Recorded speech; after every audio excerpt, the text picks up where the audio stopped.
up, everyone? This is SojuTalk, your weekly shot of K-pop. We're coming at you with a super spicy episode 286, and we're recording on June 17, 2024. I'm Doug, and joining me today, we got Warren. Hey, what's up, everybody? And Anita. Hello. As a quick reminder, check us out on your favorite podcast platform, sub to us on YouTube, join the SojuTalk Discord, be a part of the nation. All right, the Afterhours State of the Nation segment this week is a Island 2 Part 2 recap. Ooh. So they started Part 2 of Island 2. We're down to 12 kids. I think the path is pretty clear because there's only 12 kids. So we're going to talk about it. Are you gonna drop your predictions now? I have adjusted predictions. Oh. I have accounted for things that have happened this past week. Oh, shit. Okay. I could even predict on what they're going to do. But let's keep going. Okay. Big new releases this week. We were going to cover 3. But then Warren messaged at like 9 a.m. He's like, there's this other song. So the 3 songs we were going to cover, Nayeon, ABCD. We had RIIZE, Boom Boom Bass, and we had Wooah with POM POM POM. Is it POM? Is it just 3 POMs? No, it's POM POM POM. Okay, POM POM POM. And then Warren messaged, he's like, so we're not covering NewJeans right now? And I'm like, isn't that a pre-release for the Japanese Japanese debut thing that's going to come out? And it is. But there's oddly Korean in this track. There's English, Korean, and Japanese. So I guess we're going to just be meta slaves and cover this NewJeans right now as well. We've done Japanese releases on this show. We have. But that was only on like 10 weeks. Let's start at the top. Nayeon, ABCD. She is from JYP. She's from Twice. Her last song was the highly successful solo debut with Pop, right? And now we have ABCD. She is in her Crazy in Love Beyonce, maybe J-Lo era right now. I thought this was another fantastic solo song from Nayeon. It felt very fitting for the season. We're going into the summer right now. She's heating it up. It is great. It's filmed in the same place that RIIZE filmed the Flower music video, by the way. It's at people think it's a Universal Studios because they sometimes have New York set, right? But people think it's in LA is the one where she filmed this one. But it's in a theme park. I was getting LA vibes. Yeah. Well, yeah. Wait, so, Rosé or Jisoo? Jisoo Flower. My bad. Jisoo Flower was filmed in the same location. How dare you mix up the Blackpink members? I mean, if they're not gonna do any comebacks, I'm just gonna forget them. Not gonna lie. Okay. But I do have some Rosé news in the news section prepared. We might be getting something. Okay. Let's get back to this. I'm feeling a ways this week. I'm a little tired. I'm wearing a watermelon shirt. Don't ask. I'm feeling a mood. This Nayeon song. Everything you kind of want from a solo song. It's powerful. It's good. It shows off all of her strengths. Rhythmically, it's good. The dancing's fun. I think this is just a great package as a whole. I agree. I think this is very different than Pop. I think yes. I was thinking that she would consider going into a more it wasn't cutesy, but it was more closer to what Twice did, I guess, right? Yeah. And I thought okay, I can kind of see her going that route. She has been the tone for Twice, the voice, that we recognize most with them. So I thought, okay, that makes sense if she went that route. But this was not like Pop. This is I would say this sounds a little bit more mature in a way, but also I enjoy it, but I was wondering, does this overlap a little bit with Jihyo, with her solo stuff that she did not too long ago? Maybe not. Maybe this is more Pop than what Jihyo is doing, but interesting. I like it. It's very trendy. She pulls it off very well.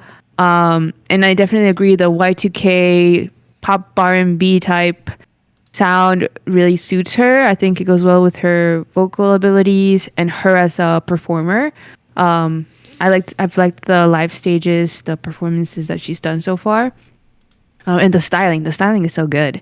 It looks really, really nice. And I think there has been a revival of the Y2K aesthetic in makeup specifically. I've seen a lot of people referencing Ihyori makeup back in the day. So I feel like I can see that. I can see where the inspiration came from for this comeback. And it suits her. I think it suits her really well. I think visually that's who my mind went to. Like I wasn't thinking a lot Right? about Yeah. J-Lo or Beyonce. I was thinking a lot of like Ihori, Jessie back in the day, like Itaeon, like these kind of like solo female artists that were like dancing. They would always do a breakdown somewhere in the middle of the song or near the end. And does the same thing here. I think that's a clear callback there. And then as the song progresses, you hit the first half of the chorus, and I thought the first half of the chorus was quite crap. I thought it was garbage. I was like, what? Really? No, yeah, because I expected so much, I expected a lot of fun. And then I realized once you hit the second half of the chorus, That's when it goes off. It was a payoff. That Yeah. they were trying to build in the payoff for the second half of the chorus, which becomes, like Doug mentioned, like a very clear "Crazy in Love" or like a "You Go Girl" kind of beat. And I was like, okay, I see now. I respect that. I like that. You're not a fan of the I like that. I love that part, bro. The inclusion of the title, the A, B, C, D. I also want to make some clarifications about the sets. Okay. You lie. Oh, okay. You lie. I lied. You lied. I lied. You liar. I lied. Are your I pants lied. on fire? Oh, so apparently this set that Nayeon filmed this on is the How I Met Your Mother set at Fox Studios in LA. Oh. Because it looks like New York, right? It does, yeah. And then other people online, this one I'm not verified. People are saying Flower wasn't filmed here, but they think Flower was filmed on a Universal lot. Oh, okay. Sorry, I got my Hollywood slots messed up. But all the Hollywood stands though. are gonna attack you now. I'm sorry. That being said, I like the first half of the chorus. Yeah, I like that. I like the second half a lot more. I felt like it was a very clear reference, but at the same time, it made a lot of sense for the song. I think Nayeon did a great job of giving her own twist to it. I thought I really liked all that. And it never really got boring. And I respect that they didn't overuse it either. Because it's once you have a very recognizable, good device like that, it's very easy to kind of like lean into it a little too much and it becomes a little too cheesy at that point. But I respect, for example, how they only did it twice. They didn't show up. They didn't do it on the third one. And I actually liked how it ended on the third one because there's this like rap-esque kind of outro near the end where she does the ba ba ba ba ba ba ba ba ba that thing. And I was like, that is so 2003. I don't know what else. You know what I mean? Like that's the shit right there. Like, and I think she did a really great job there too. This is a top 10 song of the year for me. Oh shit! I have not made that. Maybe we should do that next week, guys. We should do it. You remember we talked about doing that? Oh yeah. We were gonna make lists of our so top far. 10 songs of the year so far. We should probably do that next week, guys. Mid-year progress check. Yeah, we'll just pick our top 10 songs and see where we're at, see what overlaps, see what doesn't. Sure. Let's do something like that next week. So I already have my list. hopefully remember. But I thought this was great. I think who's ever running like the Nayeon Jihyo solo department, figuring this out for them, is doing a great job so far with both of them. I think this is a great follow-up to Pop. She's showing like a real, like I could feel her strength as an artist in this, which is all you kind of want to do with a soloist, right? Because you don't want to try to like give her shit she's not good at, but she's really good at this. She had Louis Vuitton knee pads at one point. That was interesting. Yeah. She was in Tim's on a roof with Louis Vuitton knee pads. Like, goddamn. Overall, though, this is a spicy track. It definitely is spicy. Spicy, yeah. She's killing it. She's killing it. Oh, by the way, did you guys recognize the multi-universe motif they have going on? Wait, yeah. Wait, yeah. is it referencing something else? I don't think it was a reference per se, but like they very clearly played into there's like multiple universes, multiple Nayeons. Yeah. Almost like the what's that movie a couple years ago? The one with the You're doing that thing. I know. But it was a very popular movie, Asian lady. I forget her name. Everything Everywhere All Everything at Everywhere Once? All at Once. Oh my god, yes. That's the kind of vibe I'm getting. Yeah. I guess it's different, very different vibes, but I was thinking like It literally said multiple space in 117 in Korean on the right side. Did you know my sister okay. met Michelle Yeoh like right after the movie came out? Oh, did you? wow, that's Wow. cool. Yeah, because so I'm not gonna dox my sister too much, but she is on the top 100 most influential people in Boston, by the way. She is fun. My sister works in like Asian America, like rights and movements and trying to advocate for Asian American people. So they have like Asian America conferences, things like that. And Michelle Yeoh, like they invite Asian celebrities and things like that. Wow. And Michelle Yeoh was that's so cool. That's crazy. Wow. Yeah. I really liked how they used that as like another device to like portray her in like different Y2K like stereotype like cliche like situations. Yeah, she's in the mansion, and then she's in the school outfit, and then she's like a club singer more or less. Geek chic. Then she's like Nayeon from the block on the roof scene. Yeah. But then she's singing in the rain a couple times in the music video too. That was cool too. Yeah. So that was really neat. Hey, they're making use of all the goddamn money they spent to rent this set, right? Like it couldn't have been cheap. Could not be cheap. Overall though, spicy's all around, I believe, right? Yeah. Spicy. All right, let's move to the next song. We have NewJeans with Right Now. They are from Adore. Are they under the Hype umbrella? I don't know. We're just gonna call them from Adore. Yes. They are the Minheejin children. But their last 3 songs, they had this latest comeback thing. They had House Sweet and Bubblegum, right? We all like that. Before that, ETA. This is the pre-release single Right Now is from their upcoming Japanese debut single called Supernatural. So they're gonna do something called Supernatural. It's gonna be their Japanese debut. They're starting us off with this. You know, there's a lot of interesting things with the song. Number one, they're really flexing the Powerpuff Girls collab in this one, right? Oh, they're back I to like that, they came back. Yeah. They also have like the Murakami flower thing, right? Am I wrong? Murakami, yeah. Yeah. They have the flower throughout the thing, which is a very Japanese thing, right? Is it a collab? It's an official collab. Yeah. Oh shit. Okay, that's kind of cool. Yeah, I know. Really drum and bassy, and they have English, Japanese, and Korean throughout the song, which is kind of surprising. Yeah. For me though, it's a fun drum and bass song. It's fun, it's fine, it's good. But I've just kind of been overwhelmed by NewJeans in the last like month and a half, dude. You know, like I don't think like for me. When I think of NewJeans, there's like a lot of iconic moments, right? In their songs, like very memorable things. And then the only thing for me that's iconic right now is how sweet you got like the hand thing, you know, whatever the thing is. Love the choreo, yes. In this one, it's like, it's fun, but I don't think it's the best thing in the world. Really? Oh, interesting. How about you, Anita? I did quite a bit. I saw the teaser for it when it came out about a month ago, I would say. So I kind of knew what kind of vibe we were going to get before the full release. I'll say this. It feels like a pre-release where I feel like this is just a taste maybe of what they were trying to go for with the Japanese debut, with the Japanese project that they're going with this summer. I don't mind it. I feel like it hasn't been my favorite song from like comparing it to Bubblegum, How Sweet. I would say this is not at the top from that list, but I still find it really fun. And I really liked the more maximalist concept they have going on. It fits very well with the Murakami collab. Visually, right? I like. What was that? Visually, you mean, right? Visually, yeah. Visually, I thought it was really fun. I also feel like, now that I think about it, like the song is very like, it's a bit repetitive, but it's in like what you would hear if you're waiting, right? And I feel like that's the theme of the song, because that's they're texting, they're sending a message to this person, and then they're like waiting for a response, and this is kind of playing that. So I don't know, I enjoyed it. I think it's fun.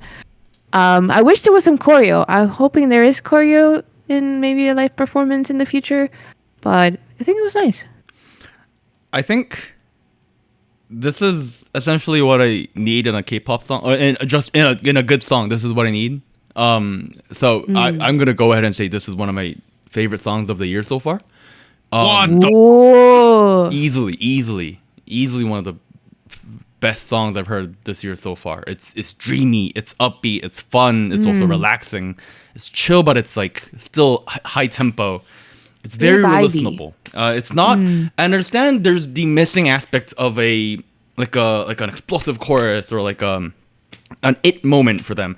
They're not trying to make one. They didn't even try to make one. That's not the point of the song. That's not the point of the concept. That's like not even a part of the question, I think, in my head, where like it feels like people who are looking for that are kind of asking for the wrong thing here. I think the rest of the package works so well because the rest of the package is just a really good package. You got this bossa nova beat. It's a nice rhythm, and that essentially serves as the background while you get the classic NewJeans combination of the aggressive percussions with the chill vocals. And I think that's that they kind of made that their thing in the last couple of comebacks with the ETA falls into that, Ditto falls into that. A lot of the releases from that previous EP falls into that as well. And I think this is another callback to that kind of sound where sound-wise I see this fitting in with their Get Up EP a lot.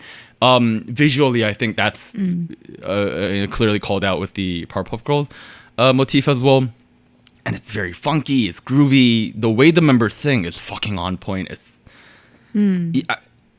They're very rhythmatic, but you can't really tell because it sounds so fucking easy. Like it's amazing. And I understand they're not having like impressive high notes or anything like that. But again, that's not the point. That they're not trying to put anything like that on. They're trying to create a good, re-listenable mood. And I think in that aspect, 100% they fucking killed it. Honey does a great job with the vocals here as well. If there's like one thing I had to complain about, I think Haerin isn't as vocally apt as Hani is, and she's the other half of that like chorus duo. But I mean, it's never really an annoying aspect. It's just like Hani, her voice is so fucking good, and I'm like, whenever Haerin sings, I'm like, oh shit, like I wish there was a little more, even though it's already good, So I mean, overall, like I don't know what more to ask for in a pop song. You know what I mean? Like, this is good shit. What more do you need? It's a good ass bossa nova, chill breakcore bedroom pop music. Like that's good. The Murakami collab is honestly probably the cheapest way to get some like Murakami stuff. To be honest, because like. I'm looking online. I'm looking at Target right now. They have a cross bag and they have like a string bag as well. So the album comes in the cross bag or it comes in like a string backpack type thing. That's so cool. Yeah. So it's very functional. Like I like how functional it is because you could take the CD out, leave it at home, but like you get a bag if you buy the album. It's $20. When else are you gonna get Murakami stuff for $20? Right? Like let's be honest here. They're also. With this track with this comeback, they're also collabing with the Japanese designer Hiroshi Fujiwara, which is like that's a fucking banger of a designer. I like functional K-pop stuff. I know. Let's do that more, right? Give out bags and shit, because then people will walk around with your bag. It's free advertisement. Have you seen the CD player version of the aespa album? I have seen that, but it was it's not available in the US, I don't think. Oh. No, but like as a concept, it was still pretty dope. You know what I mean? Nice. Yeah. You can play I guess for me, it's like when I see Bubblegum How Sweet into this, right? Bubblegum is vibes, right? This is vibes, right?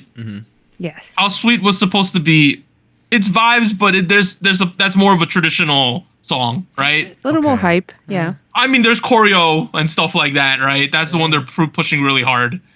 I just feel like this run that they're on, it's just not the most memorable thing in the world. Now, I get if that's not what they're going for, but if I go on their track record, they're known for very memorable things. What's the most memorable moment of Ditto? Sorry, not Ditto. ETA. The dancing in the chorus. What's your ETA? What's your ET? Oh, I guess. Yeah. It's very memorable. I think this run of comebacks, right? The Korean, the Bubblegum, and then How Sweet, and then now the Japanese debut. I feel like it's it's definitely more mellow than other stuff they've done. Not as dance pop, like as dancey, maybe as catchy choreography or like chorus wise, but I still feel like it's really good quality stuff. Like of course. The production, everything is really, really, really good.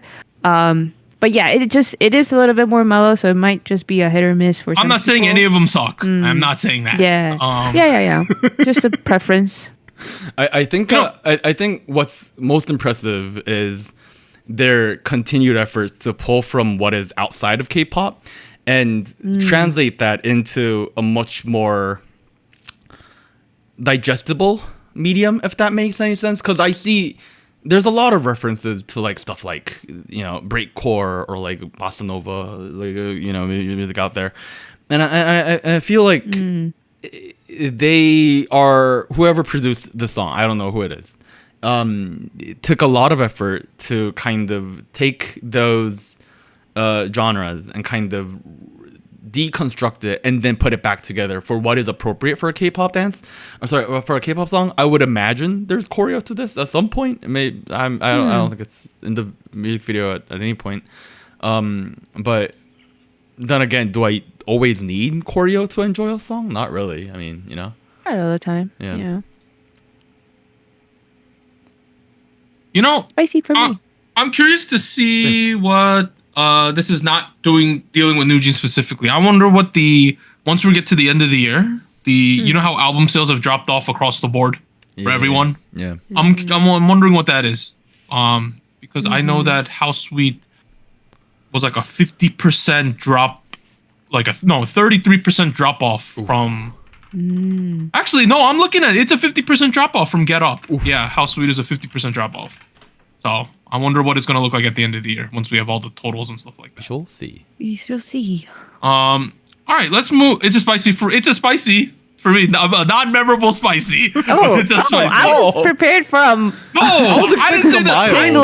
I've never said any of those three songs were bad. I've never said any of those three songs were bad. Fair. Let's move to another spicy song. RIIZE Boom Boom Bass from SM, Impossible, Siren, Love 119. Boy, this RIIZE group, right? Why is all their shit so good? Getting into it now. They're just so good, dude. I know, right? Like, Love 119. And they all right, whatever. And that's good too. It's good, honestly. I'm just not a fan of the shouting. But every time To Us comes back, seems like RIIZE comes back within like a week or so of them, right? Really? And I'm always like, man, To Us is good. And then RIIZE comes and they just smack you in the face. They're like, why, you ain't paying attention to us, you know? They are in their like Bruno Mars 70s funk era right now, but they have like a shiny quality to them, right? Oh, yeah. I feel like RIIZE reminds me of Shiny for some reason. I don't know why. Overall though, this was good. It's always good with RIIZE.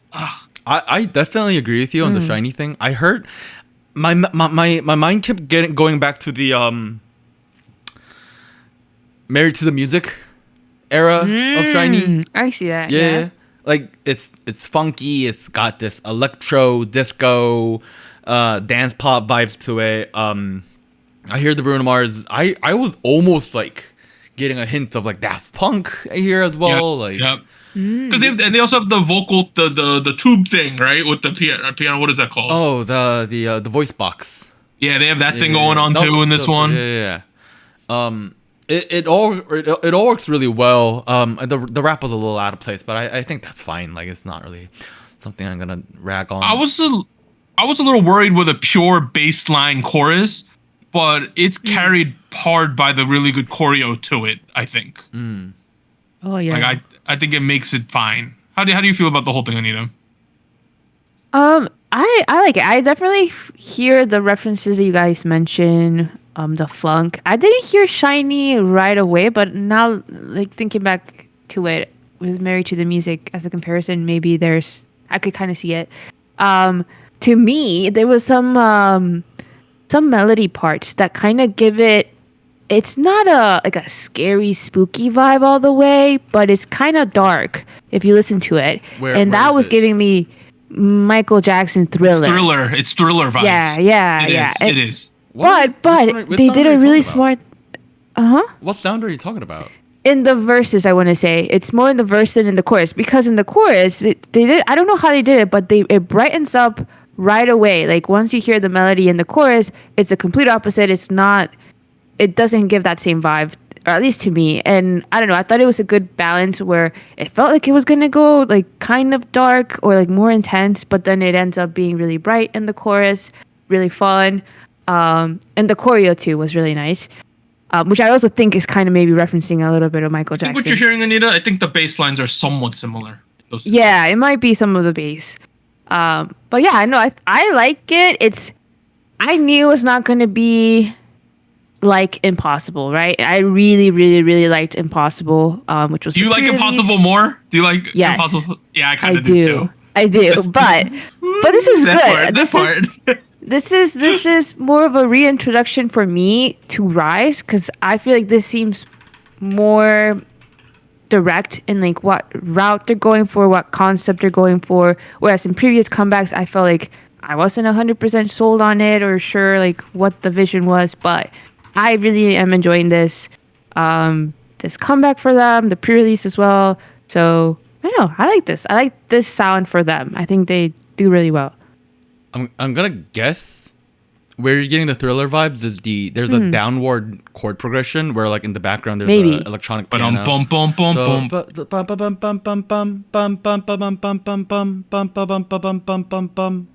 Maybe. Yeah, and then that becomes. For me, it's the bass line. I think they're similar. Yeah. And then once you hit it's like a minor chord progression, and once you hit the chorus, it becomes like they switch it over to a different chord progression, which like goes upwards. So I think that's where you're getting that kind of vibe from, and I think that's what makes it work. Cause like if you just go off of one pattern the entire song, like what are you, like a rapper? Like that's not gonna work. You know what I mean? Like, I think a good disco production relies on stuff like that. So here we are. I will admit,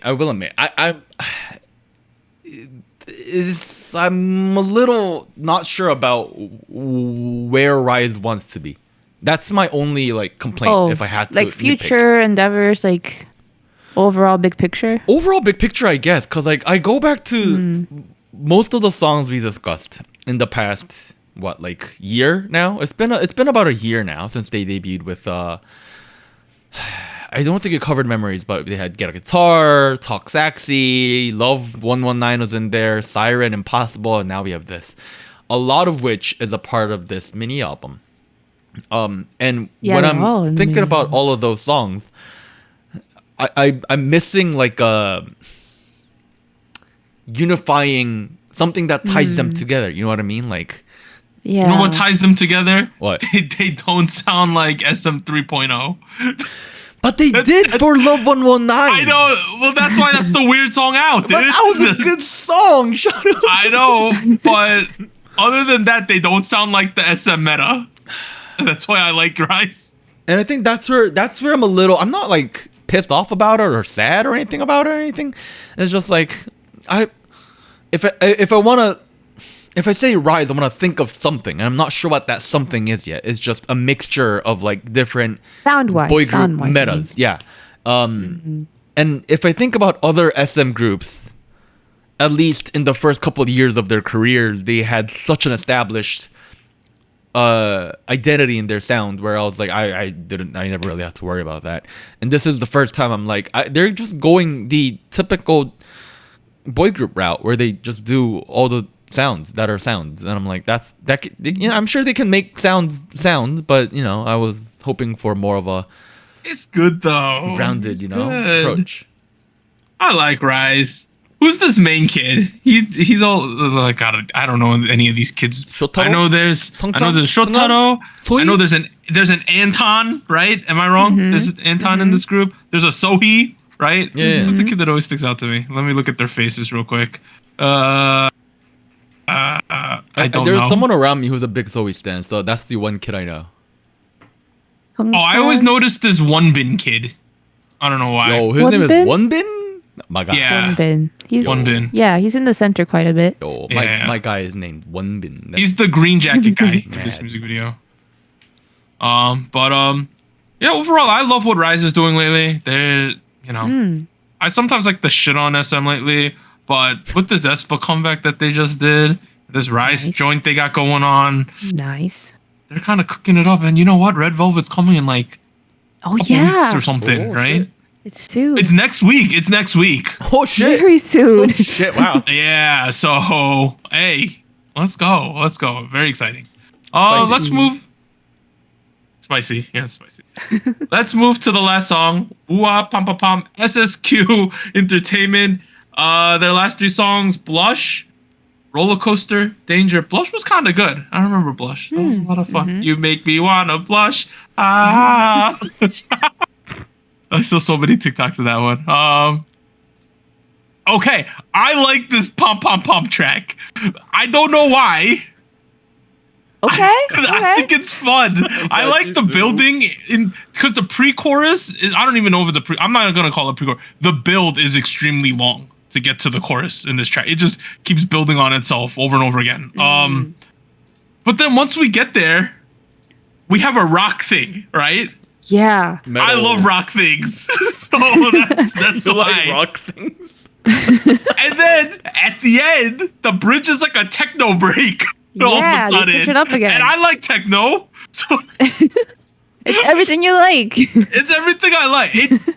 I don't know why this track reminds me of like some of the shit that like electronica that like Dia was doing towards the end of their run.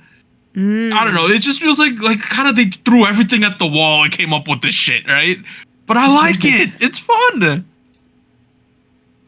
It's definitely different. I feel like I remember Blush, right, and Roller Coaster best, I wouldn't say, from their previous releases. And this is nothing like that. Like, this is a very, very different concept than what I remember from them. A lot darker. Like, the rock influence in the chorus was very interesting and unexpected. Yeah, they're kind of all over the place right now. Not gonna lie. But I mean, I didn't mind it. Like, I feel like there was a lot going on, but I didn't think it was detrimental to the song. Like, I was having a good time because I was just wondering what was going to happen next. I was kind of waiting to see where Keep things were going to guessing. go. Keep them guessing. Yeah, but it was nice. I feel like I enjoy seeing something new from groups because it feels refreshing in a way to see what else can they do. I feel like The rap part is kind of crazy. I was kind of impressed by the vocals too. Yeah, there's like guitars going, and then there's like a techno going on too in the background, and it's like, what the F is going on? I thought, yeah, it was interesting. Even if it's not my favorite song from them, I appreciate that it's different. You know, we're not Yeah, exactly. in one note. I saw the most diabolical comment about this song though. I have to Oh, say no. it was so like someone wrote, "It's over. This is their death rattle. What? This is their death rattle." Okay, that's a little Death aggressive. rattle? That's so me. Do you not know what that is, Anita? No. Okay. Maybe I shouldn't know. When people are dying, Trigger they alert. sometimes make like a rattling noise when they are breathing. Just one of them. Oh my god! What? No, this Yeah. is not that. This is not that. All right, we're gonna transition. I'm gonna read the first line off of their official press release for this mini album, Okay. right? And it reads like this: "Pom Pom Pom," in which the Gen Z icon Wooah performs. Gen Z they called themselves Gen Z icon.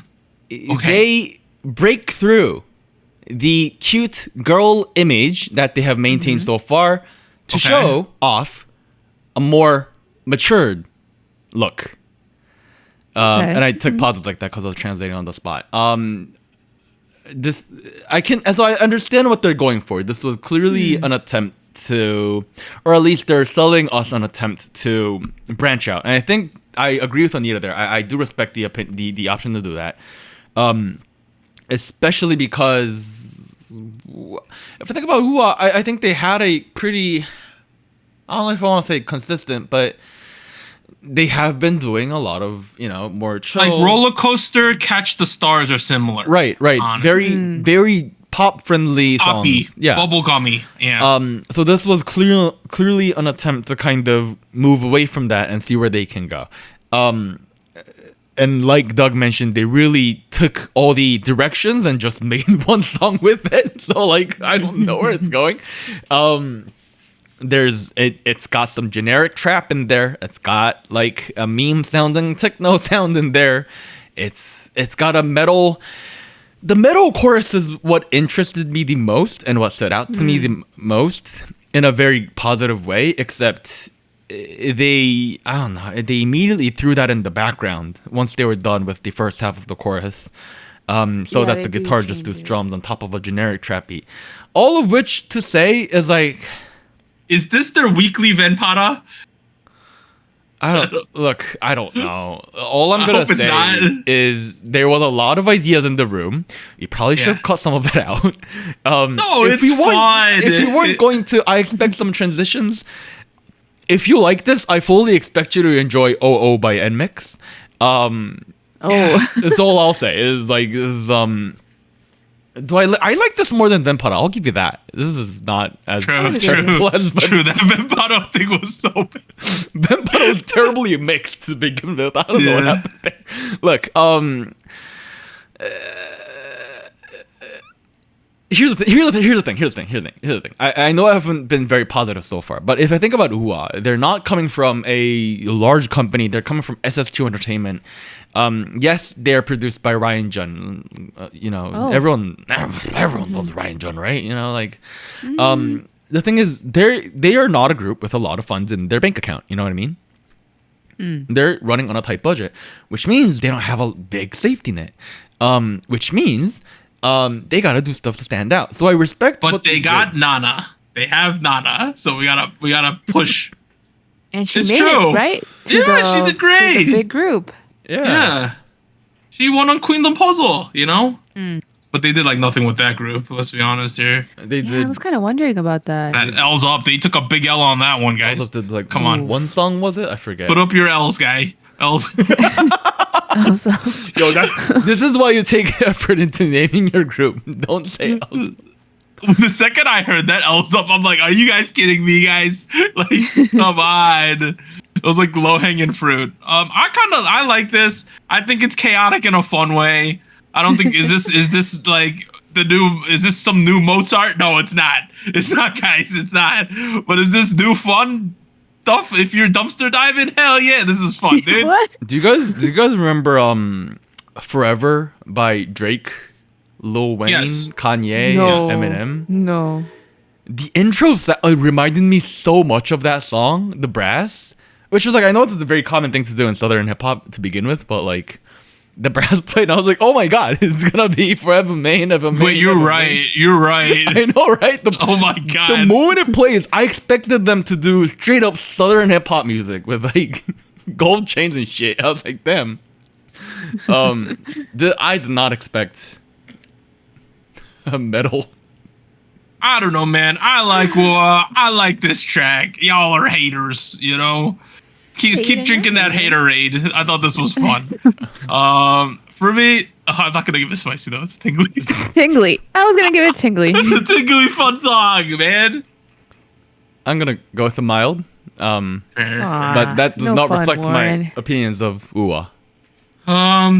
Okay. Other big releases this week include a group of arthritic old men, also known as Super Junior, Oh my released God. for their 19th anniversary. They arthritic old men. That old. Released, Elfo, now leave you alone. released for their 19th anniversary show. No, I'm joking. I like Super Junior, guys. Respect the OGs. I did not though. So Remember when someone called you out for calling TXT Red Eye? Sorry, the pink eye player.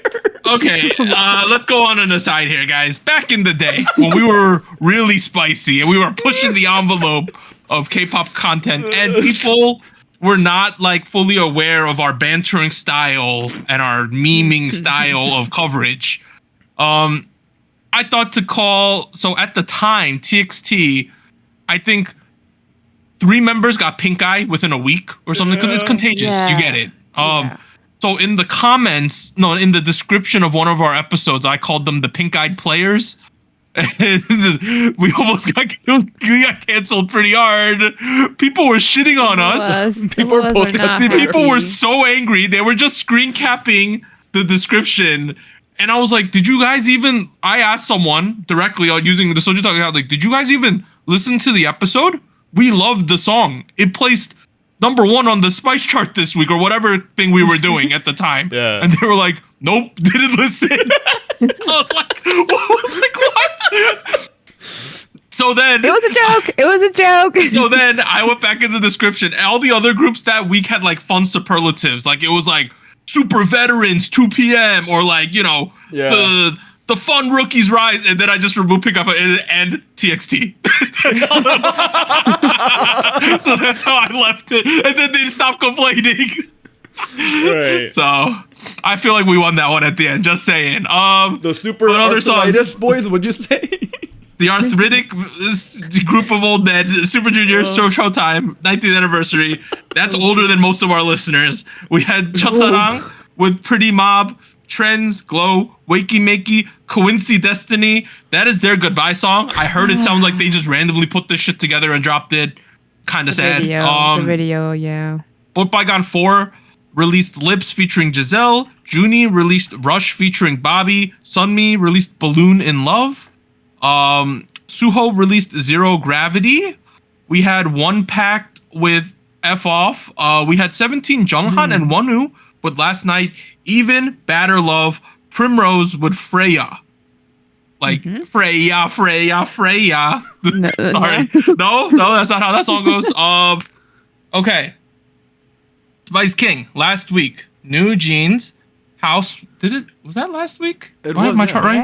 Yeah, NewJeans. Yeah. House Sweet picked up its 3rd crown, entered the Hall of Spice. 2nd place, Kepler Shooting Star. 3rd place, Aespa Armageddon, and it was a tied in 3rd with Everglow Zombie. New candidates are the 4 songs we covered this week: Nayeon, ABCD, NewJeans Right Now, RIIZE, Boom Boom Bass, Wooah, Pom Pom Pom. My chart is as follows. 3rd place, Kepler Shooting Star. Ooh, nice. 2nd place, Nayeon Right Now. Oh. 1st place, RIIZE, Boom Boom Bass. Oh, Wow. I'm surprised. Not gonna lie. I'm also surprised. I'm big on the RIIZE right now. I like that. You're rising good. on the rise. I'll start with 1st place for me. I'm surprised by this. I put Nayeon in 1st. Oh. I thought it was a really great track. I'm liking her Crazy in Love era. It's nice. In 2nd, I have RIIZE, Boom Boom Bass, really funky sound that I think was done really well. And then in 3rd place, I have NewJeans Right Now. I don't know. It was a nice vibe. I'm excited for Supernatural. I haven't heard any teaser. I'm wondering what it's going to be like. Do you want to know what Supernatural is as a genre? It's in the teaser. I don't want to know yet. Okay. I don't. I will not comment. I'm looking forward to Supernatural, but I definitely looked forward to Right Now more than Supernatural based on the teasers we had.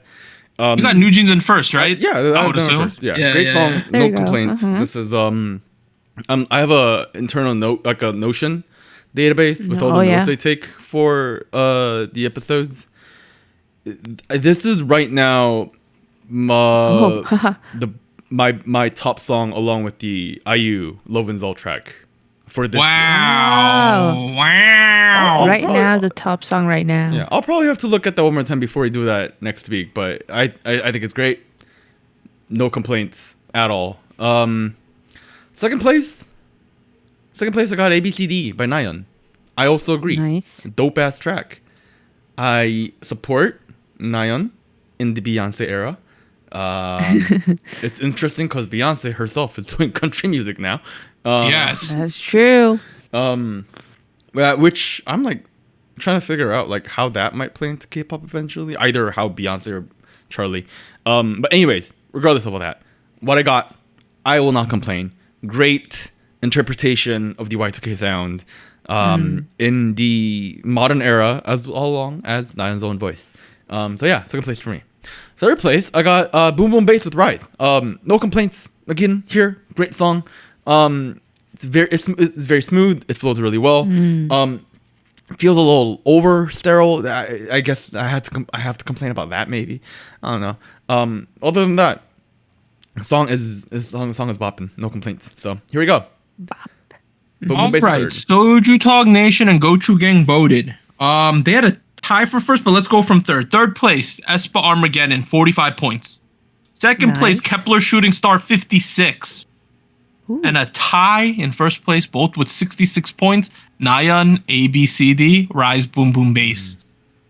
As a result, in third place this week, NewJeans right now, mostly because of Warren's first place vote. Let's go. Second place, RIIZE, Boom Boom Bass, 14.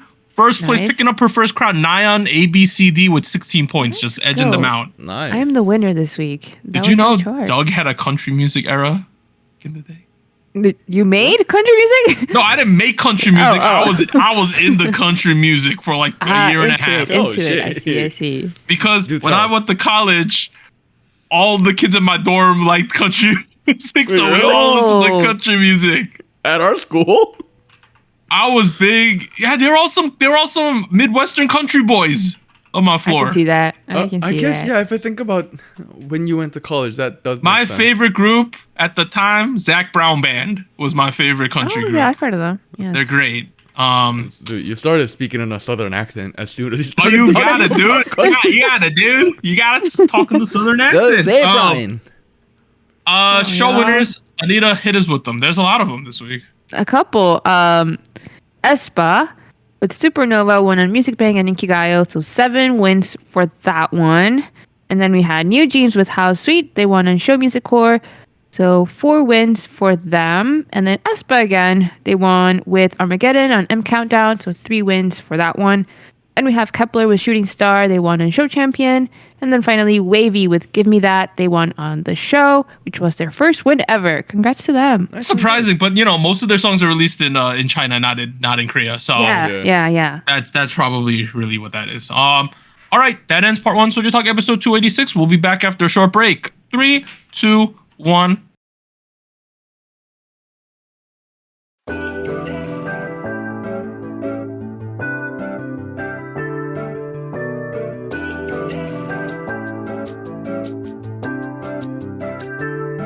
Hello, SojuTalk Nation. This is Anita here with a quick PSA. If you would like to support SojuTalk Kpop Podcast, please like, subscribe, or follow us on whatever platform you're using. And consider joining our Patreon at patreon.com/SojuTalk or donating to us at paypal.me/SojuTalk. On behalf of the crew and myself, thank you. Now back to our regularly scheduled episode.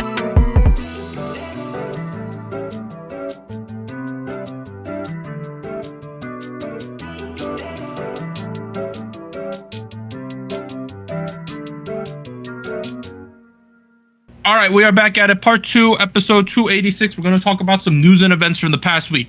I got some news. The big one, many of you heard, it was on CNN. It was on Channel 7 with David Muir, which is the big news thing in America. It was also on my local radio station. BTS Jin got discharged from the military. Hey, let's go. First BTS guy out of the military. Yes. He's killing it. He held a hugging event where he hugged 1,000 fans too. Right after the fact. There was a little controversy though. 1 or 2 fans got a little too hyped up. Might have kissed them on the cheek. Some of the other fans might have got angry, filed police complaints against them. That escalated. And it was kind of a shame because Jin apparently begged Hype to do this so long to have this hugging event. So, but that's the bad part. A lot of good though. He's back. It's a lot of fun. Yeah. Let's go, Jin. These were the homies at the discharge date. RM was playing the saxophone. Hey, they were having a good time. Nice. Let's go. Apparently, they all got the day off, so they could all be there to celebrate with him. Oh, that's so nice. So that is great for them. Boom. Next thing, he also shot up #1 on the boy group individual brand reputation ratings. Hey, yo. He beat Chanu. He just shot up and said, "Nah, mine." So he is the #1 in demand male artist in Korea right now. Yo, that year and a half really paid off. I can see that. Think about this, Warren. I had a plan for Jin. So Jin kind of probably has some free time right now, right? Because everyone else is in the military. Yeah. You know what TV show is kind of doing like a rental member system where you could show up for a couple months, a month, and then just leave? Running Man. What if Jin announced, I'm going to be on Running Man for the next month? You know the ratings would go through the goddamn roof if he did. It's possible. Can SBS afford that him? If I'm him, I would just say, just pay me what you just suck gets paid, and I will show up for a month. Oh, I don't think Jin would get paid as much as you just to begin with. I think he would get paid more. You just like reportedly gets paid like 15 to 20,000 a week. Wow. I've heard a lot of stories. All I know is that he's the most well-paid variety star. I would just do it to just reintroduce myself to the public. You know what I mean? I would show up on some variety show, just kill it, and then people would go nuts. I think if I'm okay with negotiating my appearance cost, I wouldn't show up on TV. I would probably show up on some YouTube shows, like YouTube talk shows. Okay. I think TV, to be quite honest, I think like had a limited reach in terms of demographics these days. So that's true. Yeah. That's true. All right, let's keep going about more stuff. So also Jimin, I guess he's in the military, but he announced a new album coming out July 19th. Wow. So that's happening. I don't know. Okay. This BTS in the military, they had so much shit planned, dude. This was well thought out. It was. They recorded full albums and other things and content while they were in the military. That's good for them. Boom. Also, they have they're collabing with Despicable Me 4 as well. Oh. So that is something there. That's dope. And then finally, in terms of hype, I got some bad news, I guess. So Scooter Braun retired from directly managing artists to focus solely on being the CEO of Hype America. I know he is very controversial at the moment. A lot of people are worried about this. It is what it is. I'm just reporting the news. Do not kill the messenger. Okay. See. So that is that. Yeah. Let's move on. All right. More stuff about the EXO CBX stuff, boy. right? Oh boy. Okay. So first of all, How's that going? SM apparently leaked to the media that EXO was going to have a comeback this winter with the full album, right? Okay. But the comebacks fell through because of CBX, because of this conflict. So people think SM leaked this out, right? So that was the first thing that came out. People were like, oh shit. Really throwing them under the bus here. But then IMB 100, which is Baekhyun's company, which is now under the Big Planet Made umbrella thing, they refuted the claims of it. They said that the claims that EXO's planned comeback falling apart are false. So they said didn't happen. Their attorneys stated that there's no discussions of an EXO comeback or plans prior to the article shared earlier today about a canceled comeback. So they said fake news is what they said. It said not happen. Did not happen. Next, so the Korean Fair Trade Commission is investigating Kakao Entertainment after Big Planet Made submitted a complaint alleging that Kakao charges non-affiliated companies more than affiliated companies to distribute their music, violating the Fair Trade Act. Non-affiliated companies were charged 20%, while affiliated companies, Starship, SM, EDAM, were charged only 5 to 6%. So this, let's double back to last week, right? Yeah. This was one of CBX's sticking points. You remember the contract stated, we take 10% off the top, you get the 5 to 6% fee, not the 20% fee.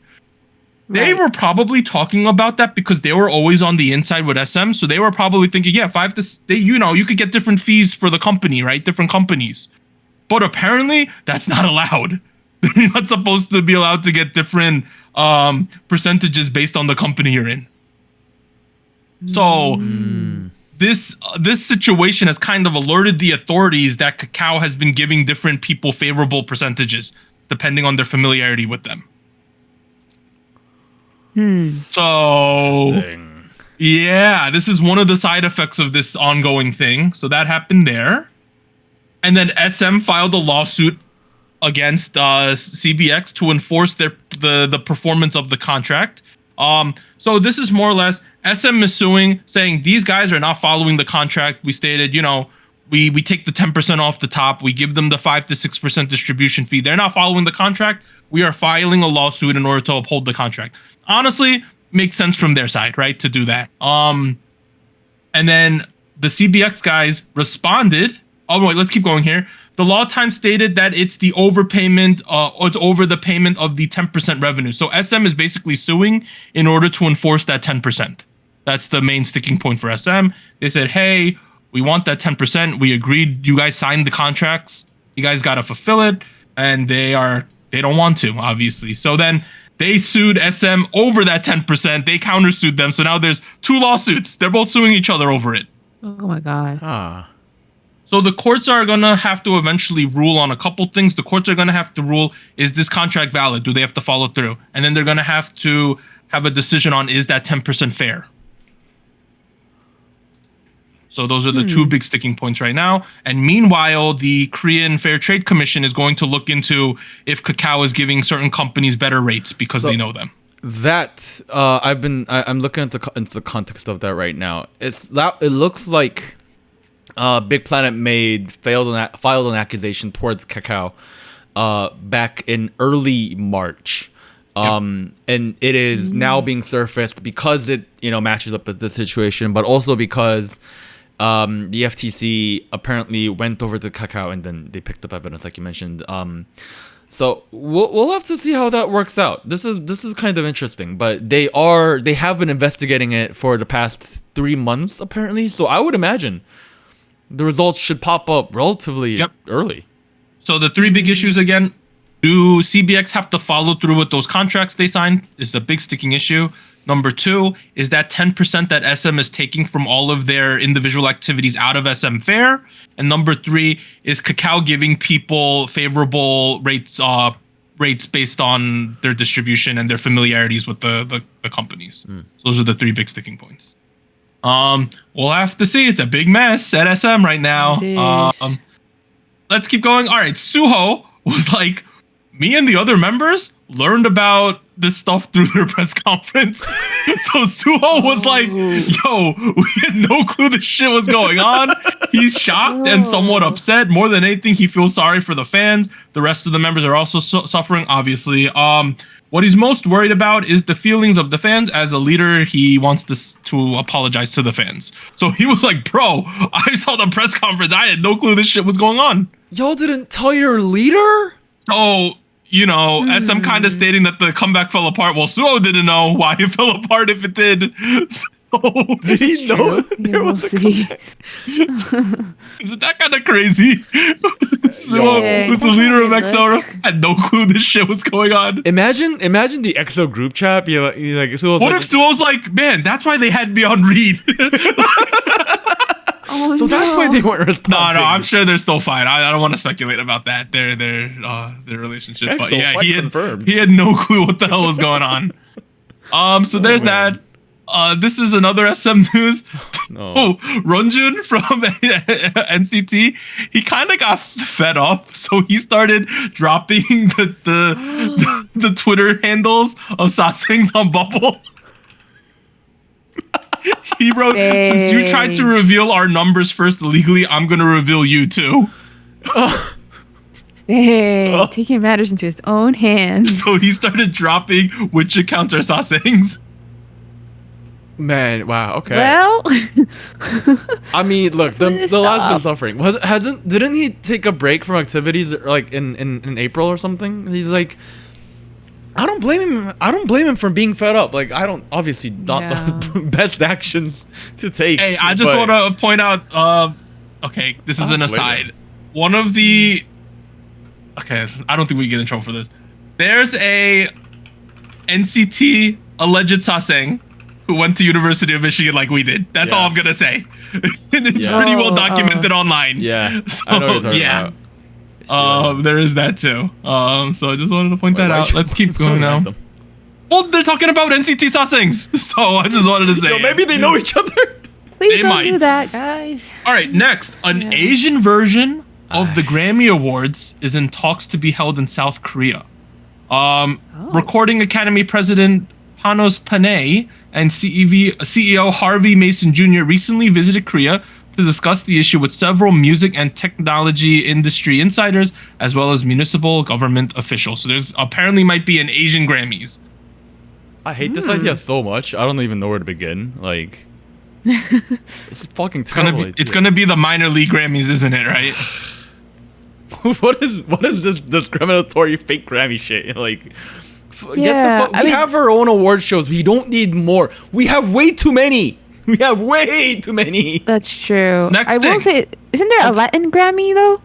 There's Latin there is. Grammys. Yeah, so there's a Maybe precedent. they're trying to do a spoof of that too. Yeah, there's a precedent. Hey, I got fun news though. Ariana Grande reportedly joining Weverse. Huh? Ari on Weavers? What is she up to Wow. these days? I haven't checked in on Ariana Grande in a while. Look at the number one comment. Oh my God, Ariana Nuno, what are you doing here? Yo, Grande 선배님. Yo, what's up? hey, this might be happening. That's kind of crazy. That's actually gonna get a lot of people to download Weverse, probably all of our fans, right? So I'm Gonna be a curious. whole new crowd. I'm curious as to how active she'll be on that platform, given like she's not That's true. like she doesn't do that kind of fan interaction, does she? Like, next thing, we got a lot of crazy news. All right. So JTBC shared that a man in his 30s was impersonating N.Flying's Jaehyun, and this guy has been arrested. Wow. It is shared that the impersonator had a number of victims, and previously in February, FNC shared a notice of an individual impersonating one of their artists. So that's who he was impersonating. What was he doing? I have no clue, but this guy had a straight up Ooh. impersonator. That's crazy. that's That's insane, right? That's insane. Okay, I'm looking into this. Apparently we're gonna call him A. Mr. A was using his fake identity of flying Kim Jae-un to borrow money or steal money or threaten people for money. He was just taking money. It was just God fraud. damn. That's so. Let's keep going. So here we got the Rose news. So she's reportedly joining the Black Label. After all that, Wait. founded by Teddy, including artists Taeyang, Somi, Zion T, Park Bo-gum, Youngwon. So reportedly, Rose might be joining the Black Label. I thought she was going somewhere else. We all thought. Yeah, Black Label that's stated good. that they are currently under discussions with her. Nothing is concrete, Okay, but they are okay. talking to her. Here we go. All right. I mean, we'll see. I don't hate it. That's pretty dope, Another one. I guess. Momo Lanjui signed with Ono Entertainment. It's a new company for the first time. Number one, I was shocked that this was Momo Lanjui. Is it? It is. It is. I shouldn't comment. Exactly. That's what I thought too. Let's keep going. 50/50 is going to make a comeback as 50/50 and a new 5-member group. Wait, what? You know, Wow. they're not changing the name or anything. They're gonna be 50/50. They're gonna have a September comeback. 5 members, 4 new ones, including Kina. They found 4 new members. Wow, very quickly too. Wow. Ridiculous. Wow. Isn't that- This is ridiculous. They're just gonna do it, and we're gonna Alright. sweep it all under the rug. They're gonna release Cupid 2.0. We're just gonna sweep it under the rug, I guess. Are they actually? I have no clue. Yo, they're gonna drop some hyper pop bubblegum bass. Fucking. Next thing, BAP. So Jonghyun, Oh, Daehyun, yeah. Youngjae, and Youngkook. They're starting over. Like BAP's coming back. They have new beginnings with MA Entertainment. They announced the release of an upcoming documentary film, and they seems like they're gonna release music after that. Oh. Zelo is currently in the military, so he might be a part of this as well, but no one's really sure. But yeah, BAP still they're gonna do it. We're missing one member, but I don't remember what happened with him. His name was Himchan. Yes. He was doing a lot of terrible things. Yes. He was, Do y'all I was remember? afraid of that. Like BAP was hyped up. at It one was a point. hyped train Are they? back in They're the day. Warrior, right? They were Warrior, yeah. Right? Yeah. That was, dude. They were like, it was them and BTS and Monster Yes. X and all these groups were like fighting with each other at the time, Yeah. right? Wow, this is crazy. All right, let's keep going. Next one. 9i have announced all 9 members are preparing for a new start and are currently discussing direction of future activities, which will be shared with Fansu. They also all matters involving Firestone Entertainment, their previous company, have all been resolved. So these are 9 dudes who are in a group. They're all free agents now, and they're like, hey, someone come sign us, more or less. Oh, hopefully, yeah. They can stay together. That must be rough, don't you think? Yeah. Best of luck. I'm trying to remember, were they from a survival show? Oh, good question. Let me look this up. 9i. Because the name sounds familiar, but I don't know. Maybe not. Well, I'm not sure, to be honest, Anita. Yeah. All right, let's keep going. Cat's Eye. Right? Do you guys know who Cat's Eye is? I do. They're that Geffen group, right? Yeah. And they were formed on that one TV show, Dream Academy. Yes, they are going to have an official debut on June 28th. Oh. And they're going to be releasing music videos as well. I did not watch any of Dream Academy, so I have no clue what is going on there. But yeah. But they are like one of the first things out of that Hybe UMG Geffen collab thing that's going on. There is that. Should I understand this as a Vicha competitor? It could be. Essentially, yes. Yeah. Okay. Well, That's about the makeup, I want to say, of like members and structure of the group. Interesting. We will see what happens. There is that. Next, we got some world tours. Artemis, they're going to Korea, Japan, US, and Europe. They doing it. Gonna be exciting there. Nice. There is that. Next, Studio Pav. Hey, weekly. Mexico, Colombia, Orlando, New York, Toronto, Dallas, Los Angeles. Oh, wow. Okay. Speaking of Empire. Okay. And then finally, sad news, 1E injured her ankle, limited participation in upcoming events. That is the news this week. Next week, though, in terms of music, it is also packed. Eunbi, Waterbomb Queen is coming back. Blitzers, B2B Pinel, High Key, Epic High, K-Will. So the reason I put K-Will here, I want to prepare people for next week. K-Will, back in the day, dropped one of the best music videos of all time. Go watch it. It's called Please Don't. You have to watch it this week because next week they hired the same actors for this upcoming music video. So we're getting a sequel. Excited. It's going to be amazing. So I wanted to say that. That's crazy. SF9, Huyoung, Warren in the break. I'll tell you which music video it is. You've seen it before. I think I've shown you it. We have NewJeans. We also have Triple S Glow, which is a unit debut. Youngji featuring Do Kyungsu Dio. They releasing something. Okay. We have Rothy, Icon DK, Red Velvet, To Us. Packed lineup. Oh man, how will we choose? Oh boy. So many options. All right, so this ends the regular show of SojuTalk Kpop Podcast. After the break, I'm going to be talking about Island 2 Part 2. So we'll see you guys then. 3, 2, 1. And here's an extra special shout out to all of our Fiesta Patreons on patreon.com.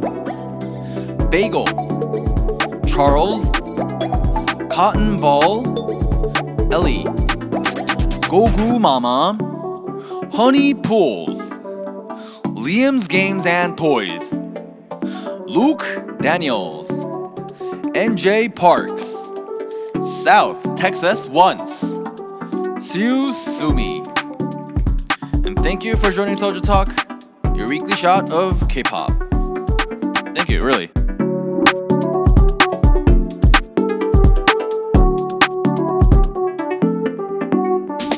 And special thanks to our Discord server mods: Jacob, K-Music Everyday, Koala, Max, No Bias Nuda, Tuggles, and Wolf297.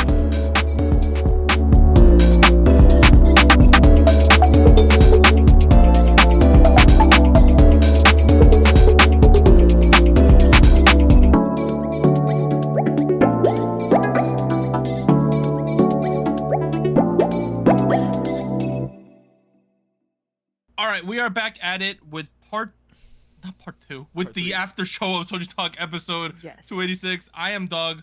I am the planet master of Island 2. I don't even know if that's what it's called in this shit. I am whatever it is. You're the island master. Yeah, whatever that bullshit is. We're gonna talk about Island 2. Okay. Let's talk about what happened, guys. So I'm gonna talk about episode 6 into episode 7 and into the most recent episode 8. Let's go with episode 6. Episode 6, number 1. I think I covered this on our last coverage, but let's do it again. Basically, there was 12 kids in Island, the good kids, right? Also, spoilers, clearly. Oh yeah. They made the Island kids versus each other 1v1, right? If you won, you're automatically safe. You don't have to go through the save vote or you don't have any fan vote then, right? You're automatically into part 2. So we had these matchups. Fuko beat Yui in the center position. Sujong lost to Jiyoon. Sebi beat Coco. Sarang beat Jimin. Junghoon beat Lingling. Mai beat Yuju. So that meant Fuko, Jiyoon, Sebi, Sarang, Junghoon, and Mai were all automatically qualified to be in part 2, right? They did not have to go through the fan vote on episode 7. The kids who lost joined the 12 kids who are in ground, or the 8 kids who are in ground. Jiwon, Gyuri, Juwon, Yeon, Yuna, Chaeyeon, Minsol, and Sol, and they were all going to be put in a pool, and then basically the fan vote, which is 50% Korean, 50% international, will determine which of those 6 kids join the kids who won. So we have 12 kids in round 2. That's all pretty clear, right? Yes. Let's talk about how the voting ended up, guys. What happened? Let's talk about this. We all kind of knew. Let me get it bigger on the screen. Everyone kind of knew that Bang Ji-min was going to be safe. Yes. She is the girl who almost made it into Islet. She was the most popular kid. Independent of even if all the Island kids who made it to part 2 were in this pool, Bang Ji-min would probably be number 1 still, right? She got first place. Coco, the amazing dancer from Japan. She is having a monstrous rise. She is so popular. It's not even funny right now. She got second place. Makes sense. Nam Yoo-ju. She's half Korean, half Japanese. Very popular. She got third place. Made sense. What started to happen at about this point is they kept teasing this girl Yui over here. Yui is known to be probably a top 5 all-rounder. She was voted as the number 1 rapper coming into the show. They kept showing Yui against a kid who ended up beating her over and over again for the rest of the episode. And she lost every time. And she was progressively crying more and more. No. It was brutal. That's just sad. That's just so. The kids who she lost to, Sujong went through. Kind of made sense. The surprise was kind of in 5 and 6, right? These were the ones that were up in the air. It ended up going to Juwon and Gyuri. I was honestly shocked that Gyuri beat Yui, and it was very close. It was look how close this was. 10,000 votes. Yui ended up with 1,028,000. Gyuri ended up with 1,036,000. And for reference, the person after Yui only had 700,000 points. That was a big break. So it was extremely close, but it happened. Probably the 3 most notable kids who got out, Yui, of course. Nayeon, she was a really strong visual member, but just not that skilled, didn't make it. And then finally, this big surprise was Lingling. Lingling was a contestant that on the fan app voting, right?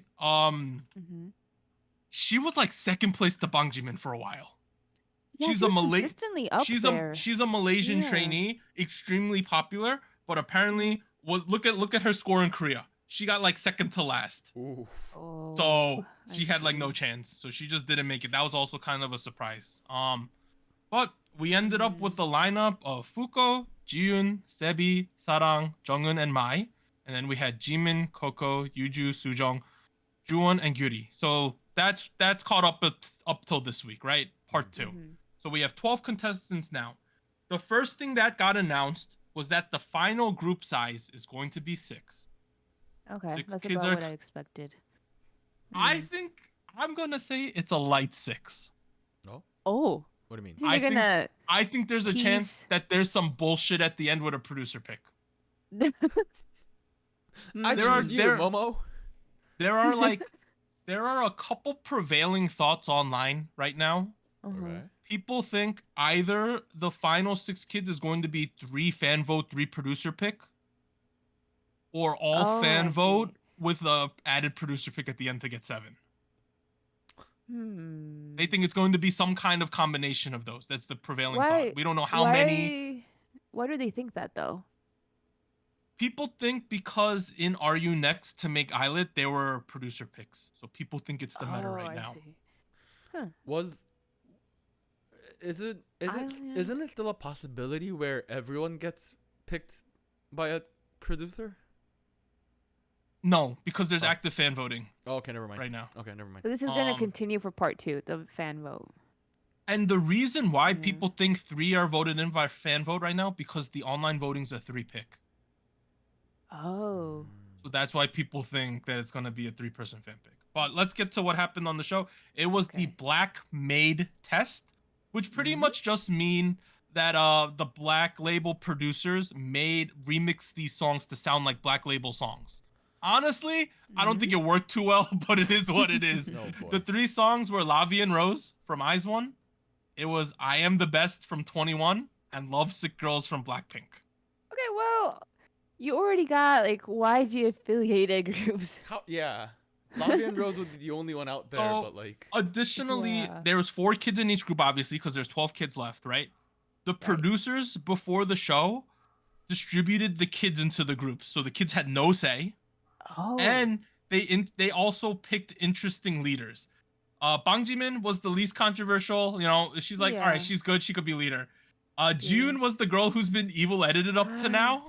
They made her leader, and she was like, what the F? I didn't want to be leader. Yeah. And then they made Sebi the leader, even though she's the youngest in her group. So those were the 3 leaders. Interesting. Okay, but she's been consistently doing really well, so I'm not that surprised. Yes. Yeah. So the first group, Lavi and Rose, you had center/leader Bang Jimin, main vocalist Fuko, main dancer Sarang, part 4, which is like you got the shit roll, Yuri. Like that was the distribution. The main storyline in this group was Jimin can hit some of the high notes. One thing I have learned, because this is the second RIIZE song of this season, is that RIIZE, I was a huge fan of the group. We had such a we had an embarrassment of riches in terms of main vocal talent. Their vocal range is high. Think about this group. High. Think about RIIZE. There was 6 girls in this group who could be main vocalists of a group. You had Jo Yuri, Kwonunbi, Lee Chaeyeon, Chaewon, Yena, and An Yujin. I wouldn't call some of them main vocalists, but I see your point though. There was 6 girls in that group who were above average singers, for sure, right? And specifically, the Yuri and Eunbi parts are killing people on this show. Like, they can't sing them. They're absolutely destroying the kids. The main Fuko, who's the main vocalist, actually could sing the notes, so she was just consistently good. It was kind of boring for her. Yuri, kind of surprised. She was good. Sarang, her voice cracked. It was not great. Oh, no. And then Bang Jimin ended up being able to hit the note, and it was great, and she was a great center. It was fantastic, right? Everyone was happy at the end of the day. Second group, 21, I Am the Best. This was the spice this week, guys. There was active shit talking going on. Someone talked themselves out of the group this week. What do you mean? This group, center leader, Jiyoon, kind of controversial. She's been evil edited up until this point. Main vocalist, Sujong. Main dancer, Juwon. Part 4, mine. Okay, here's the tea as to what happened. Sujong, right? She was on Street Woman Fighter Teens or something, like the younger kid version of it, right? Right? Yeah. She was there. She's the main vocalist, so she has to sing like CL, right? Okay. There's a bit of controversy. There's 2 controversies. The first controversy is the judges kept shitting on Sujong, saying you're just imitating CL. You're just imitating her. It's nothing special. Oh, okay. And they even had some ridiculous edit of CL's ghost going into her body. Like, they had a couple of those edits. It was rough. Now, I need to see that, actually. I think that the judges were a little mean because, number one, you're gonna sound like CL if you sing this song in the CL parts. Number 2, they're criticizing her for sounding like CL, but what she did sing, she was good. Do you know what I mean? So they're like shitting on her, like you sounded like CL, but at the same time you were kind of good. So It fit the song, I'm guessing. yeah. So it was kind of rough there. But the real issue happened was their part 4 person Mai. She's from Japan. She doesn't speak Korean too well, right? She had to sing some parts, and she's very nasally, right? Okay. And then she's trying to sing with some power because it's 21, so it's super nasally, right? She was kind of picky with her part, but June was like, Mai, you're really nasally. Whatever part you get, we're gonna have to work on it, which is fair, right? That's a fair thing to say. She was just straight up with her. Sujong, there was a scene where Sujong was in one of the bedrooms with a lot of these other kids. Yeah. At the beginning of this round, they said, "Yeah, you're in teams, but it's an individual competition now, right? So keep that in mind." It's not a team; it's a Sujong competition. started shit talking Mai. She said something to the extent of, "You know, normally I would tell Mai she's being nasally." And it's not that good, but it's a individual competition now, so I'm not gonna tell her. So she said that. She said that in a couple ways. And then June walked into the room, and June's like, I know that she's struggling, but I thought that we were still a team. And then Sujong said, no, we're not a team, is what she said. Oh. Well, that ruins the energy. That's a terrible take. So then June went and helped Mai, and that was her angel edit. So her edits are starting to turn over. Based on what you just said. And this whole time, June was extremely popular in Korea. It was just that Mnet keeps giving her shitty edits, you know. So Sujong talked her way out of the group. June got a good edit. Mai, honestly, at the end of the day, wasn't that good. Like, she wasn't that good. June absolutely demolished this stage. She was so good. Sujong, I thought, did well, but she did sound like CL. Joowon and Mai were kind of just there, honestly. They're kind of just there. Last group, we had Lovesick Girls from Blackpink. The center and leader was Sebi.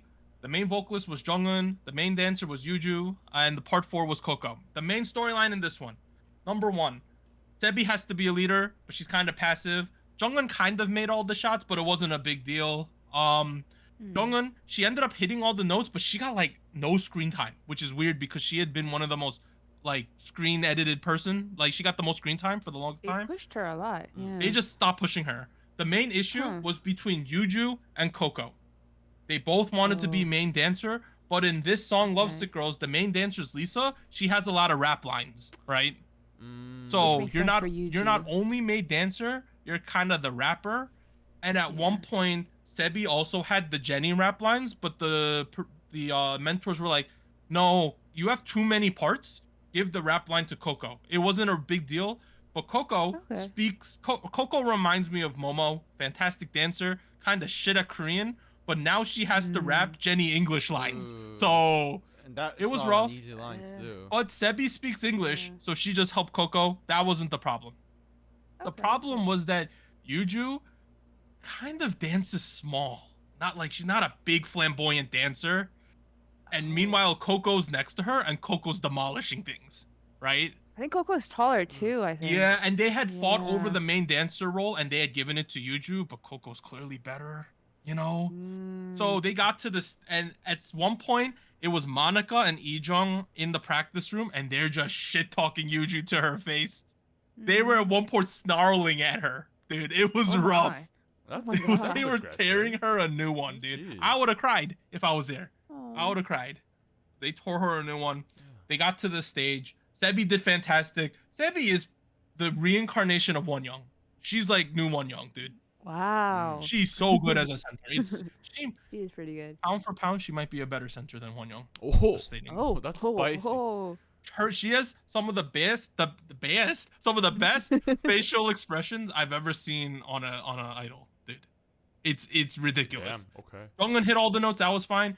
Yuju just kind of mailed it in. And at some points, she was so quiet you couldn't really hear her rapping. And then meanwhile, Coco just demolished the stage, dude. It was ridiculous. The way the voting worked was that there were 233 iMates or fans in the audience, right? Okay. Oh, that's okay. That's what The fans got to vote for everyone they thought did well. So you could vote for multiple kids in each group. Okay. The voting turned out like this. Surprises. Jonghyun, 145. Second to last. Oh. That's surprising. Yeah. Very surprising. At the top, the kids who did well. Bang Jimin, 207. Sebi, 197. Coco, 196. June, 193. Fuko, 191. So those kids did really well. Okay. And the way the way they handled those scores was they gave Jimin, who was in first place, 100 points, and then the second place got 98, third place got 96, so on and so on. So that's how they did the iMate score. And then the producers gave out scores too. They didn't show us the last groups, but some of the scores, Bang Jimin got a 95, so her total score was 195 out of 200. Wow, that's perfect. Essentially, a lot. June got a 90 from the producer, so she got a 184. Fuko got an 85 from the producer, she got a 177. Gyuri got an 86. Gyuri got an 86 out of nowhere, and she got a 172. And then yeah, so that was kind of the scoring there. We didn't get Sebi, Coco, Yuju, or Junghyun's score, so that's kind of where they left the show this week. Okay. It was on a cliffhanger, but Bang Jimin just demolished. Let's keep going now. But during the show, so that was the scoring right there. I don't need to show that anymore.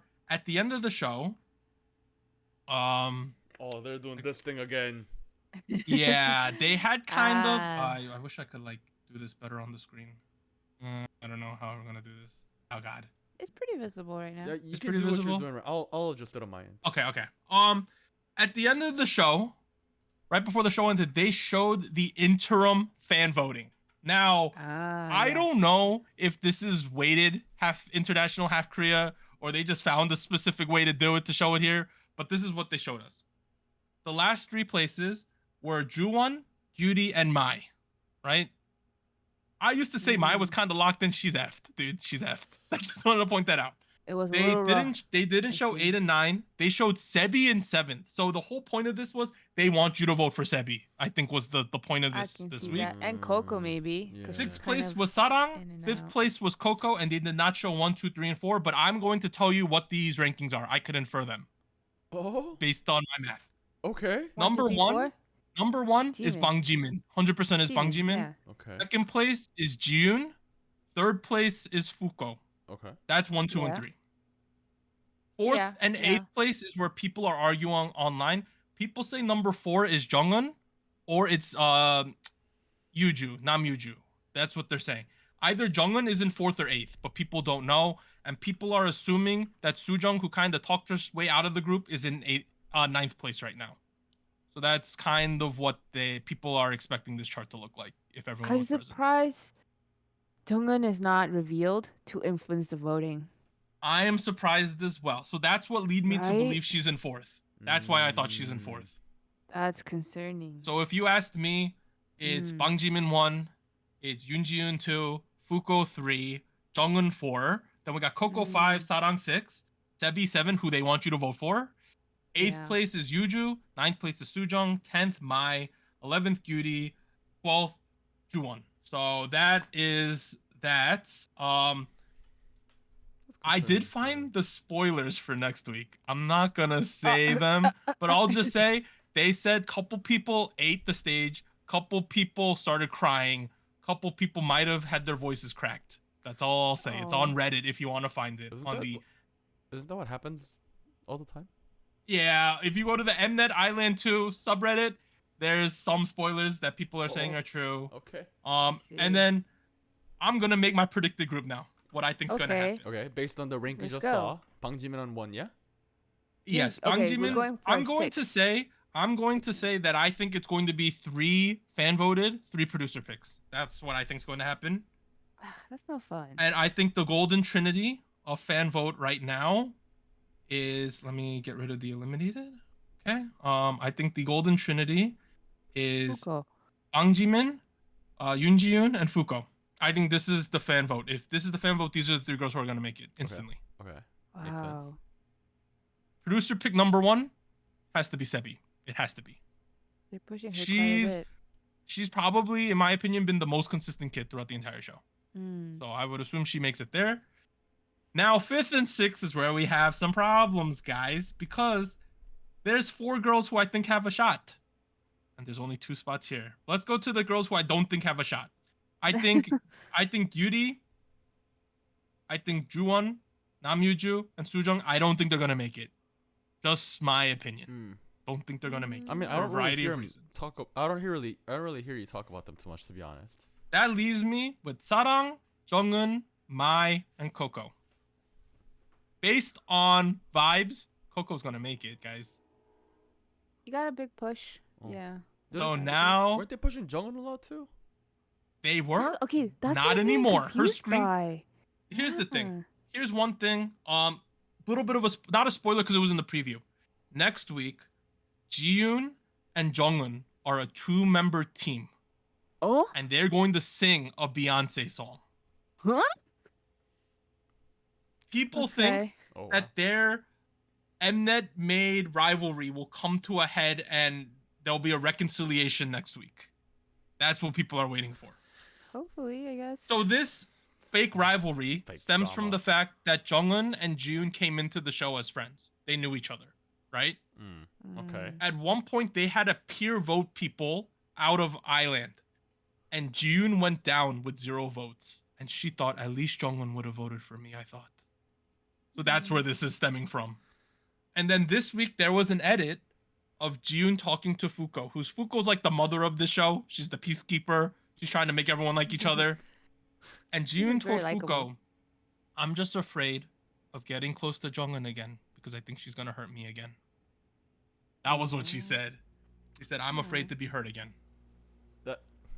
But now that they're in a 2-person group together, they're going to have to talk about it at some point. That sounds like a perfect formula to force Jongin into the group because you put that much narrative on the folk. Okay, so that leaves me with Sarang, Jongin, and Mai.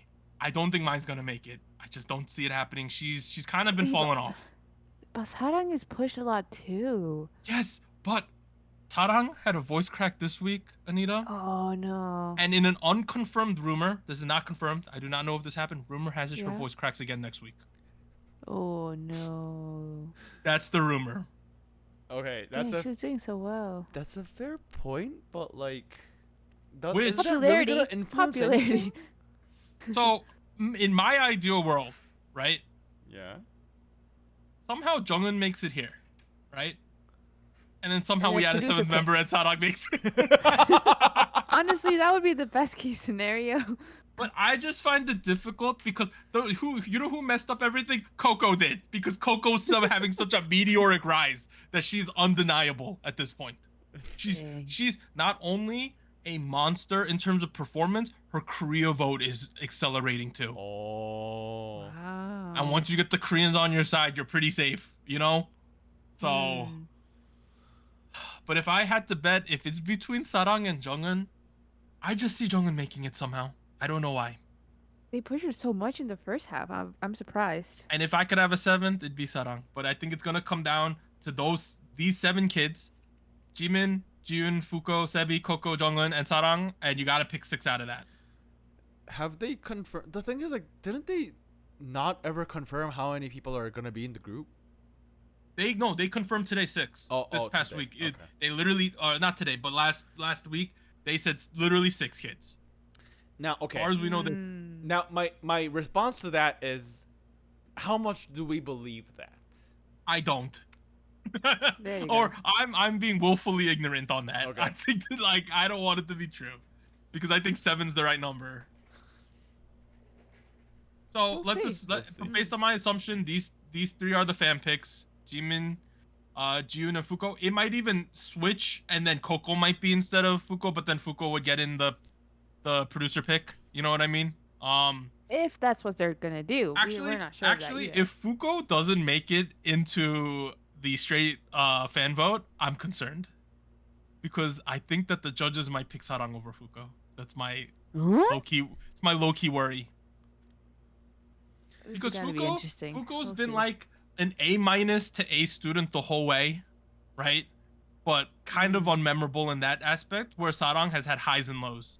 like A pluses or D's. You know, like. So, I don't know. This is my We'll thoughts. see. If I had a bet on it today, I would say this is the lineup. Well, listeners at home, what are your predictions for top 6 for Can the we second predict season again? of Island? And make Tell us your predictions down in the comments or on But Discord. at the moment, I would bet money on these 5. I think these 5 are making it. Okay. Okay, but like you don't when you fill out a lottery form, you got to fill out all the numbers. That you don't that doesn't work that way. You know what I mean? You can't just. So I got that. Okay. I don't like it, but I have to. Okay. Like I like Jungin, but I would feel so bad for Sarang because she's. Yeah. They just need to make more. They just need spots. 7, dude. They need 7. It solves all the problems.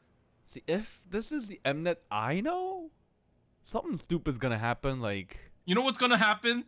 This is what's gonna happen. Yeah, and like- then I'm effed. That's what's gonna. No, I swear to God, that's what's gonna happen. How do you know If- Fuko's gonna make it? You know, like. Fuko. If like honestly, this is like the way it would actually turn out was Sebi would get the third fan. No, actually, Coco would get the third fan vote, right? Uh-huh. And then the producers would pick Sebi, they would pick Sarang, and they would pick Jungin, and then Fuko doesn't make it. That's how it would turn out in this scenario. No. Are they doing one pick votes right now or multiples? It's 3 three. picks. See, like a 3 pick. that's the issue. Once it comes down to one pick votes, Well, we people don't know. don't- Well, here's a couple things. We don't know if it's going to be carried a 3 pick the whole way. Because they did not talk about there being any more eliminations, but people think on the final episode before the finale they're going to eliminate a couple kids. okay, that's fair. But people do but they don't think it would be via fan vote those eliminations. They think it would be via like the audience at the performance and the judges, sort of like this past week voting. They think maybe 2 or 3 kids would get sent home that way. So we would have less than 12 kids at the finale. We might have like 10 or 9. But That's rough. so people think we might have a 3 pick the rest of the way. Is a growing opinion. Interesting. I was gonna say if That it, helps Fuko though. That helps Fuko, I think. right, like based on what you've told me about Fuko, I would be worried about her because personalities with that kind of character don't have a lot of one pick. She's the gun, dude. She is literally the gun. That's the Gun. vibe I was getting. Like she's the mother. Yeah. Like That's why I'm so concerned. also if they have Coco in there, they have the Japanese quota. Like that's the other part. That's my concern too. That's my concern. So yeah, this is what I think it's gonna be. Well, but I'm listeners at probably home, gonna be what do wrong. you think? Who would you put in the next Black Label group from the second season of Island, airing every Thursdays? Wednesdays, Thursdays. It's on Thursdays at like 8:30 Eastern AM. There you go. Oh, yeah. AM. Man, is Fuko gonna get Urina'd, dude? No. Oh, I forgot. I swear to God. I'm not gonna stand this group if that happens. Just pointing that out. All right. see. That ends my coverage of Island 2. Thank This you has for your been coverage. SojuTalk, your weekly shot of K-pop. I'm Doug. I'd like to thank Warren and Anita for joining me this week. We'll be back next week when we talk about like Red Velvet, guys. I'm excited about that. Go. See you then, everyone. Bye. Bye bye. Oh my God, Fuko's so effed.